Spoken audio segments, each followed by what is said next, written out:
తిరుమలలో భక్తుల రద్దీ సాధారణంగా కొనసాగుతోంది. అన్ని కంపార్ట్మెంట్ల నుండి భక్తులు స్వామివారి దర్శనం కోసం శిలాతోరణం వరకు కూడా క్యూ లైన్లో వేచి ఉన్నారు. ప్రస్తుతం క్యూ లైన్లలో ఉన్నటువంటి వారికి టోకన్లు లేని భక్తులకు కూడా శ్రీవారి దర్శనానికి 12 గంటల సమయం పడుతుందని టీటీడీ తెలియజేసింది. ఇప్పటి నుండి క్యూ లైన్లోకి వెళ్లే వారికి 20 గంటల సమయం పడుతుందని వెల్లడించింది.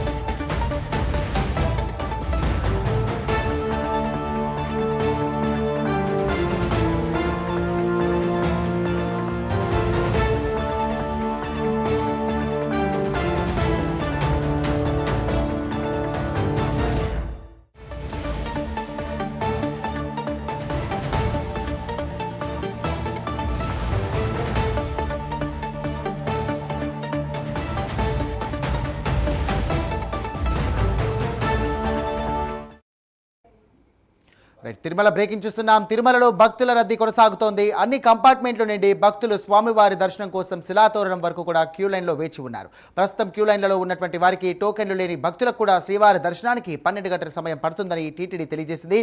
ఇప్పటి నుండి కూడా క్యూ లైన్లోకి వెళ్లే వారికి 20 గంటల సమయం పడుతుందని ఈ సందర్భంగా వెల్లడించింది.